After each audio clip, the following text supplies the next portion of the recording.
والإسلام ديني ومحمدا رسول الله ويقين.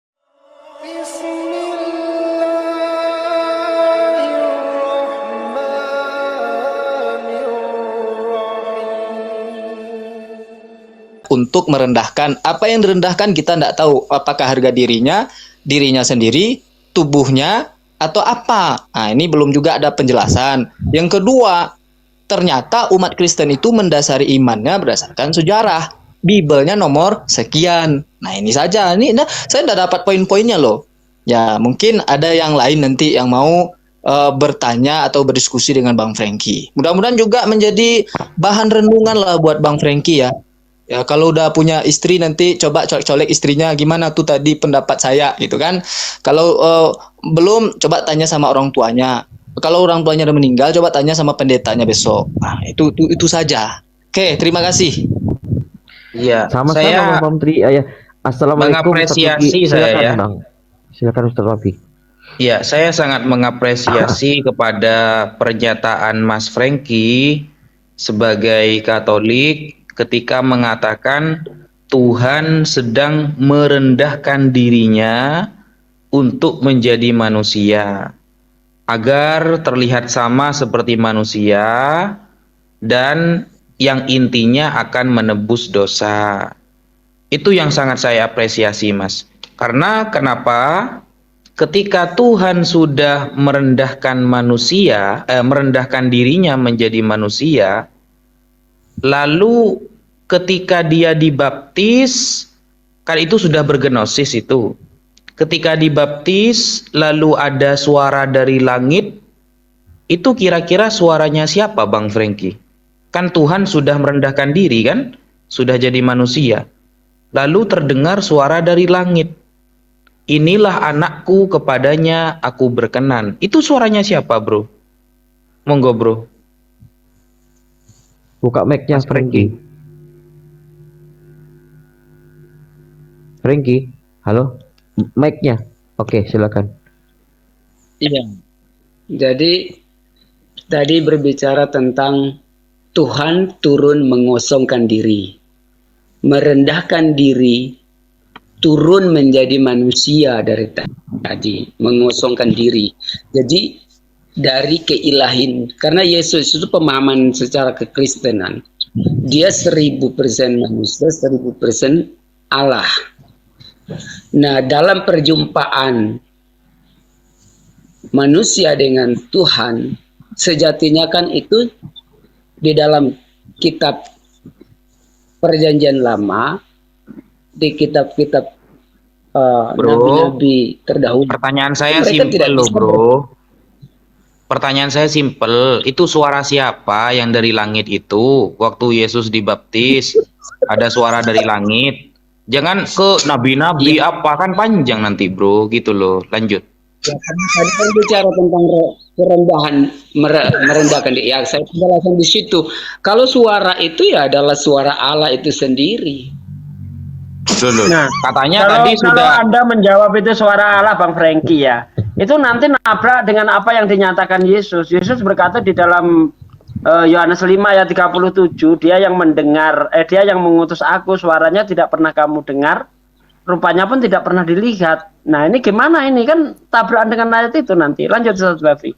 Iya, tadi kan sudah bilang Tuhan sudah merendahkan dirinya menjadi manusia. Lalu ketika Tuhan itu jadi manusia, Tuhan itu dibaptis. Kok muncul lagi suara dari langit? Lah ini suara siapa ini? Kalau dikatakan Allah itu sendiri, ya tuh, nanti tabrakan sama lebih 20 ayat itu, bro. Gimana dong, bro? Mas Franky, monggo, bro. Franky. Ya, kalau sepengetahuan saya ya seperti Anda bahwa karena Yesus dibaptis oleh Yohanes dengan air, itu simbol terjadinya kekekalan Allah itu turun. Ada 3 pribadi tadi, yaitu Allah Bapa, Putra, dan Roh Kudus. Suara yang dari langit itu, dia sendiri berkata, sehingga ada satu pernyataan bahwa inilah aku, dialah anak Allah itu sendiri. Gimana sih, Dan bro? itu yang Ayatnya mana itu, bro? tertulis di dalam Alkitab. Ayatnya mana itu, bro? Ya. Bahwa suara itu adalah Allah sendiri itu. Oh, kalau begitu Anda dalam pemahaman begitu nggak bisa. Kita nggak bisa ngambil perkataan itu terus kita taruh di ayat ini, cari ayat ini, ya tidak bisa konteksnya. Nah, makanya di dalam Alkitab Harus gimana kita kan berarti, bro? lihat dari ya, tapi gini loh Bang, maksudnya kita nggak bisa lihat kita menjawab satu perkataan lalu perkataan itu dicari di dalam firman Tuhan begini, Alkitabnya begini, ayatnya harus di sini, nggak bisa, konteks itu kita nggak bisa. Berarti pendapat jenengan yang mengatakan suara itu Allah sendiri padahal di awal sudah mengatakan Allah jadi manusia, itu diambil dari dalil yang mana itu, bro, kira-kira? Iya Bang, Allah kan dalam kepercayaan orang Kristen secara istilahnya keyakinan dalam konsep Tritunggal tadi, ya, dia turun menjadi manusia. Dia turun menjadi manusia. Nah, itu kan udah jelas. Boleh nggak saya contohkan gini, bro? Saya ibaratkan ginilah saat itu. Kan Tuhan sudah jadi manusia, merendahkan diri. Ternyata masih ada suara Tuhan lagi dari langit. Boleh nggak ketika saya mengatakan bahwa Yesus saat itu sedang menggunakan mikrofon wireless yang tanpa kabel, bro? Jadi apa yang dia suarakan juga terdengar dari langit, gitu tah maksudnya? Bang, Tuhan itu kan maha kuasa. Dia bisa berbuat apa saja. Apapun yang dilakukan itu, yang pertanyaan atau Pak Ustadz, Allah itu dalam pemahaman semua manusia bahwa dia adalah maha kuasa, maha segalanya, maha tahu. Ketika ada suara dari atas, jika dia sendiri yang berkata itu adalah satu simbolik yang disounding kepada setiap manusia yang menjadi witness atau bersaksi di tempat itu. Witness apa wireless? Bahwa inilah aku. Ya jangan, ya abang nggak bisa mengatakan wireless dan sebagainya, itu nggak ada kolerasinya. Tadi saya udah mengatakan bahwa Tuhan itu adalah maha kuasa. Dia mau menjadi apapun, dia maha tahu, Bang, Pak Ustadz. Nah kalau misalnya, Oke, saya setuju Tuhan itu maha segalanya, bro. Tapi iya, jenengan sendiri kan yang mengatakan di awal kan Tuhan sudah merendahkan.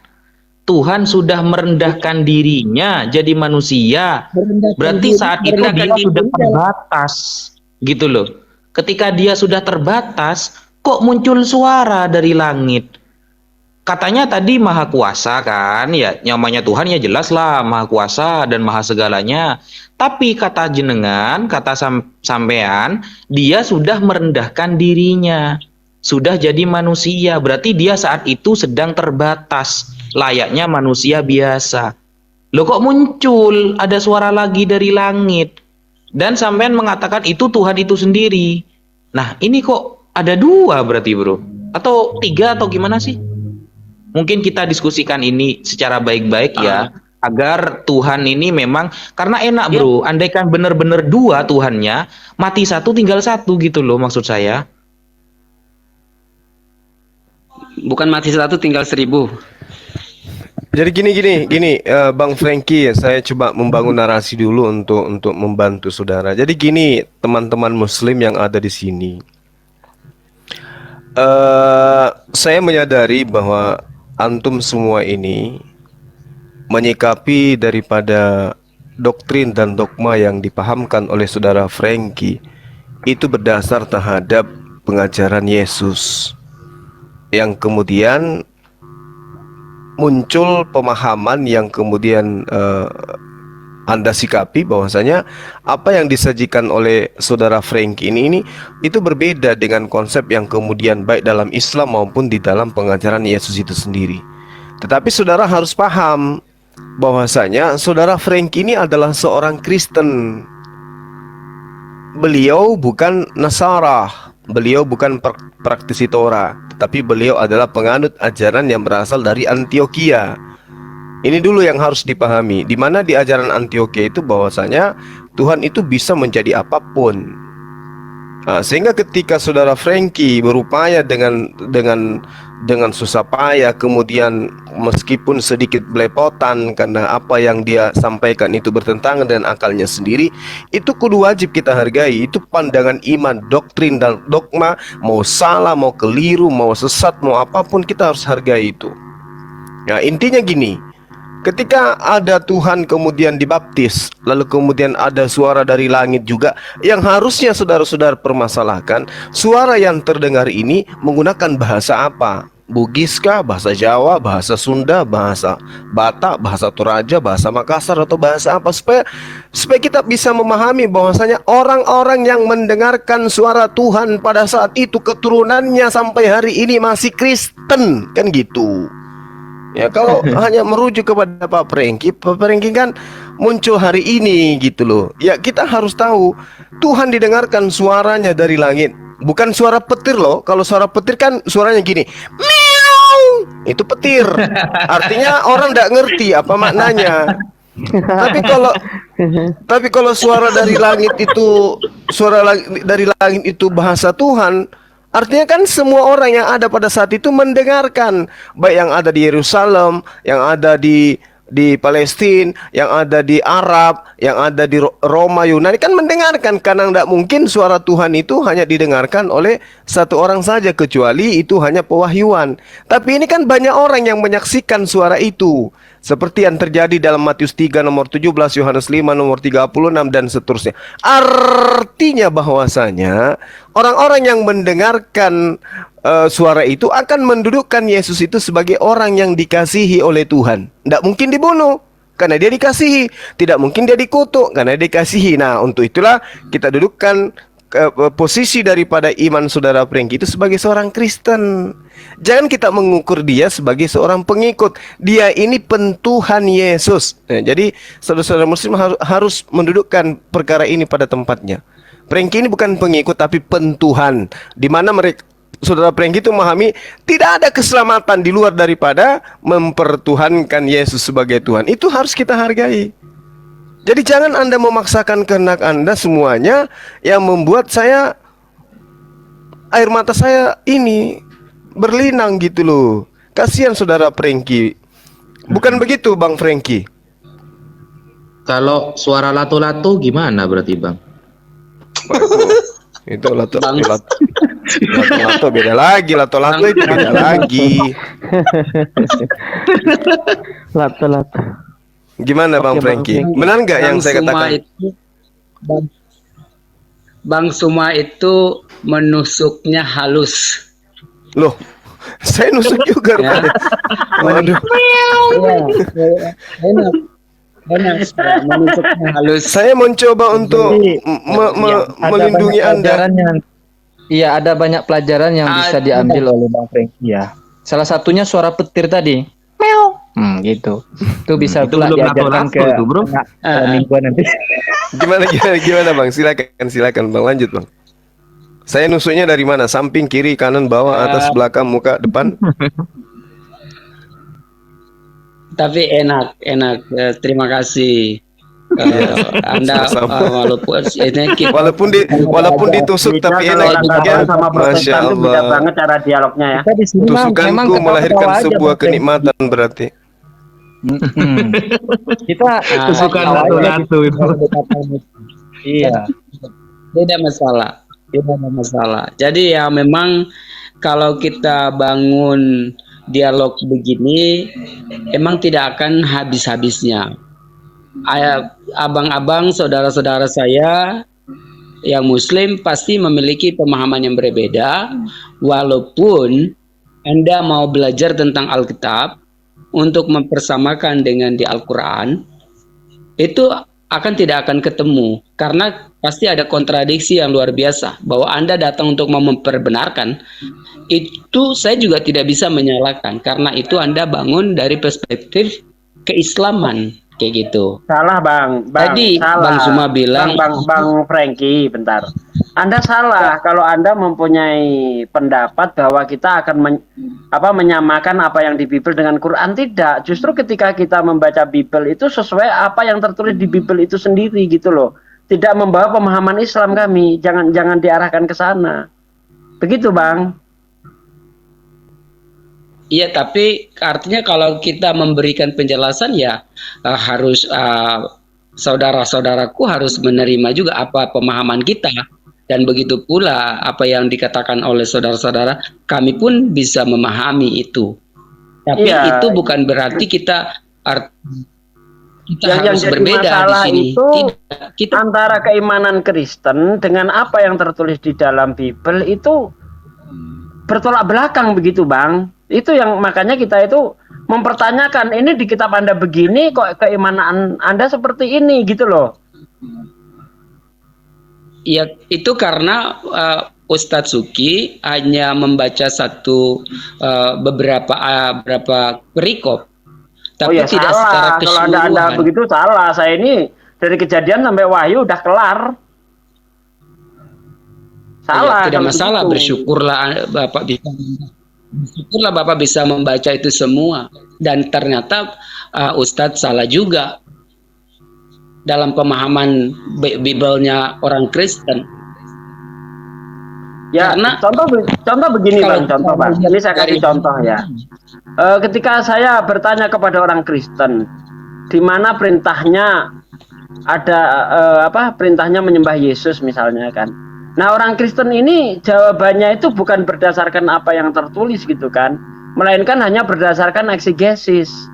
Padahal kalau kita lihat di dalam Amsal 3 ayat 5 sangat jelas di situ dikatakan, percayalah kepada Tuhan dengan segenap hatimu dan janganlah kamu bersandar atas pengertianmu sendiri. Nah, ini dia. Sementara yang saya lihat kawan-kawan Kristen ini menuhankan Yesus hanya berdasarkan pengertian sendiri begitu. Silakan Bang. Ya Pak Ustadz, artinya bukan berarti tidak ada Yesus itu dalam ayat-ayat itu tidak ada yang mengatakan bahwa menyembah kepada Yesus dan sebagainya. Kan ada pengakuan bahwa kita mengakui Dia sebagai Allah.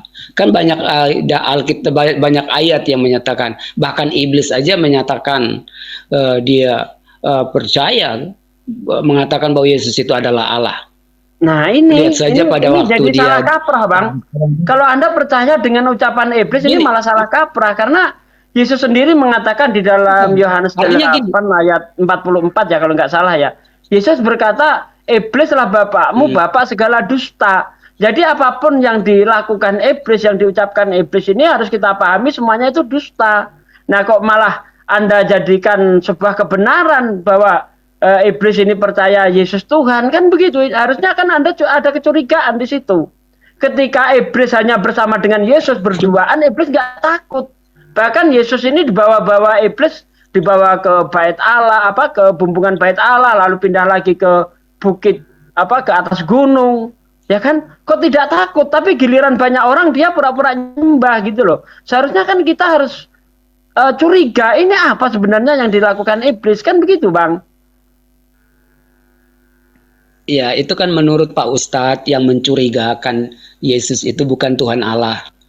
Tetapi dalam narasi yang saya bangun ini adalah Yesus ketika dia disuruh untuk menjatuhkan diri oleh iblis supaya para malaikat untuk menangkap dia. Yesus atau merubah batu menjadi roti. Yesus bilang apa? Jangan cobai Tuhan Allahmu. Kan itu satu pernyataan dari Yesus sendiri mengatakan bahwa Dia adalah Tuhan Allah.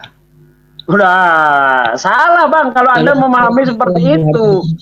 Padahal maksud Yesus ketika berkata jangan mencobai Tuhan Allahmu, bukan berarti Yesus itu ngaku Tuhan.